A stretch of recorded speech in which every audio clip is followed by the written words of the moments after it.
आपण आज पाहणार आहोत कद्दू कोणी म्हणतात किंवा भोपळा कोणी म्हणतात, कोणी देवडांगर म्हणतात. तर याची गोड पुरी पाहणार आहोत आपण.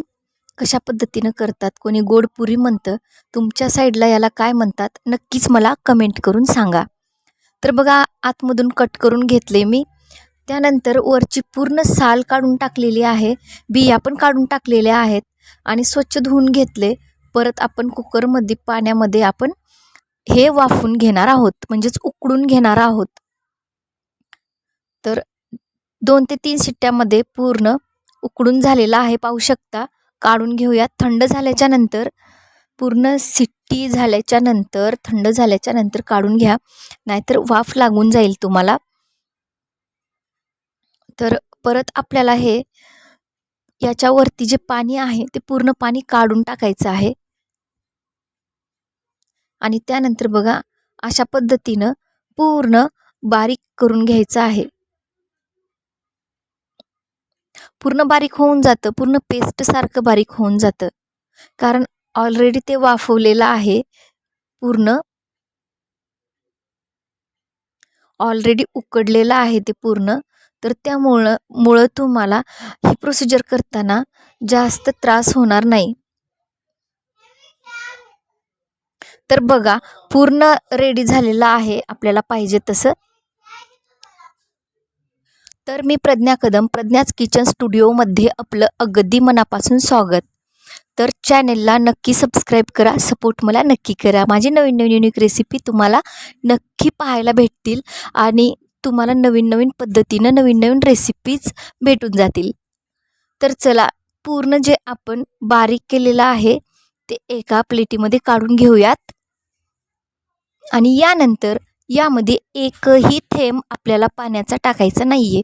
त्यामध्ये बघा, चाकूच्या साहाय्याने हे बघा, अशा पद्धतीनं गूळ आपल्याला पूर्ण बारीक बारीक असं करून टाकायचं आहे, ज्यामुळे ना पुन्हा परत तुम्हाला त्रास होणार नाही. तो बारीक करण्यासाठी, गूळ बारीक करण्यासाठी त्रास होणार नाही. त्यामुळं चाकूच्या साहाय्याने किंवा चमचच्या साहाय्याने अशा पद्धतीनं आपल्याला बारीक बारीक कट करून घ्यायचे. हे बघा, अशा पद्धतीनं परत एकदा दाखवते मी. जास्त डीपमध्ये नका घेऊ तुम्ही. चाकूने अद्दर अद्दर आपल्याला असं करायचं आहे, तुम्हाला दाखवते मी. अशा पद्धतीनं आपल्याला जेवढं पण आपण मिश्रण तयार केलेलं आहे त्याच्यापेक्षा थोडा जास्त प्रमाणातच गूळ घ्यायचा आहे. तुम्हाला जर गूळ जास्त आवडत असेल, गोड थोडं जास्त आवडत असेल, तर डबल प्रमाणात गूळ घ्या. पण सेम प्रमाणात नका घेऊ, थोडासा जास्तच गूळ घ्या.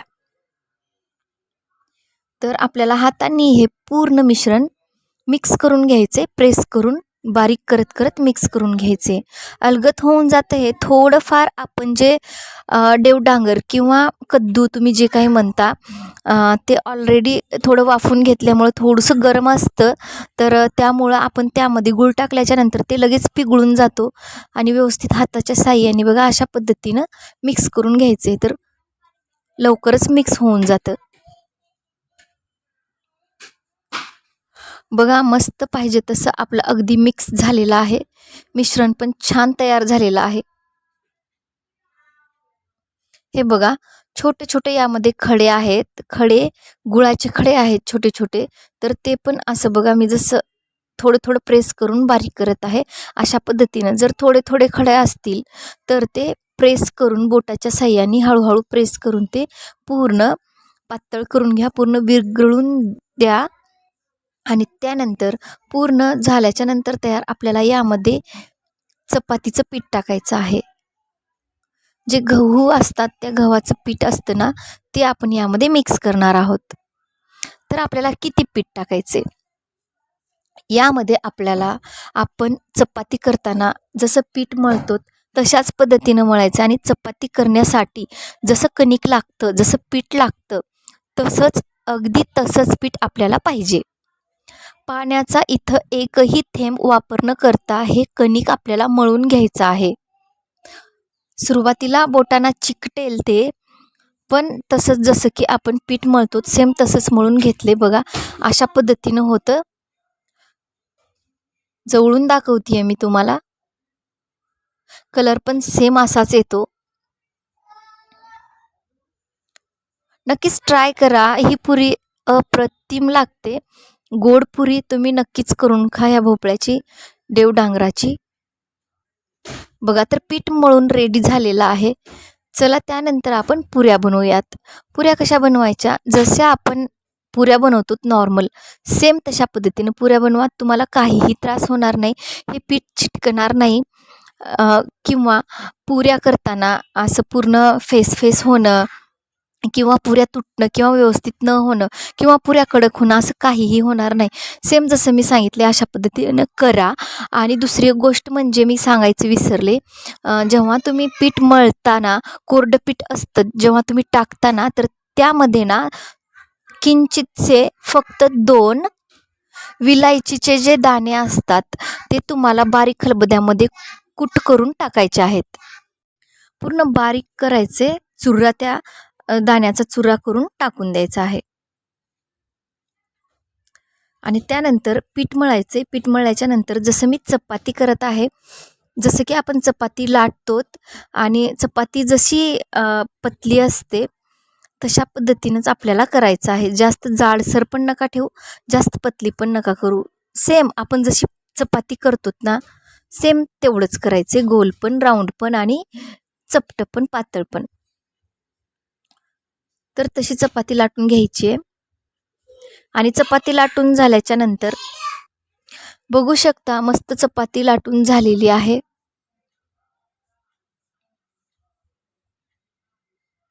तर नक्कीच लाईक करा, शेअर करा, कमेंट करा, सबस्क्राईब करायला विसरू नका. आणि दुसरी गोष्ट म्हणजे बेल आयकॉन प्रेस करा, ज्यामुळे माझे नवीन नवीन युनिक रेसिपीज तुमच्यापर्यंत पोहोचतील. तर चला चपाती झालेली आहे. यानंतर आपण पुढची प्रोसिजर करून घेऊयात. तर हे बघा असं झाकण सगळ्यांकडे अवेलेबल असतं. तर यांनी आपल्याला गोल गोल थोडंसं प्रेस करून पुऱ्या बनवून घ्यायच्या आहेत.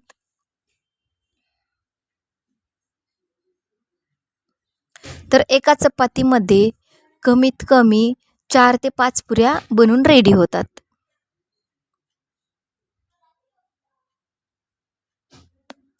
तर इथं पण 5 पुऱ्या बनून रेडी आहेत. जर तुम्ही छोटं पीठ घेतलं आणि एक पुरी लाटत बसलात तर खूपच वेळ लागतो. तर अशा पद्धतीनं केलात तर खूप सोपं जाईल आणि लवकर पण होऊन जाईल. वेळ पण लागणार नाही. हे बघा अशा पद्धतीनं 5 आपल्या पुऱ्या रेडी झालेल्या आहेत. हळूहळू काढून घ्यायचे आपल्याला, जसं की मी काढत आहे अशा पद्धतीनं काढून घ्यायचे.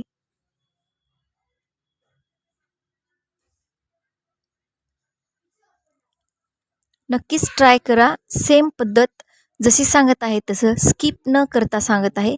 स्किप न करता पहा. ऑलरेडी तर चला आपल्या टोटल पुऱ्या तयार झालेल्या आहेत. तर जेवढं पीठ मी तुम्हाला दाखवलं त्याच्या हे बघा एवढ्या आणि एवढ्या पुऱ्या झालेल्या आहेत. चला त्यानंतर पुढची प्रोसिजर करून घेऊयात. कढई ठेवूयात.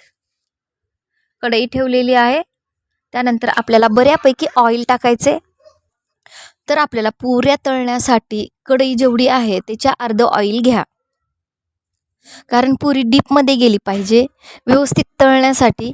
आणि दुसरी गोष्ट म्हणजे या पुरीवरचं बिलकुल तेल राहणार नाही. पुरीवर बिलकुल तेल राहणार नाही. तुम्हाला पूर्ण अगदी सोपी आणि इम्पॉर्टंट काही टिप्स सांगणार आहे. अशी प्रोसिजर सांगणार आहे ज्यामुळे जेवढ्याही पुऱ्या आहेत तेवढ्या पुऱ्या सगळ्या फुगतील पण. आणि त्यावरती जे ऑइल दिसतं ते ऑइलही दिसणार नाही. तर सुरुवातीला आपल्याला ऑइलला जे तेल आहे ते गरम करून घ्यायचं आहे.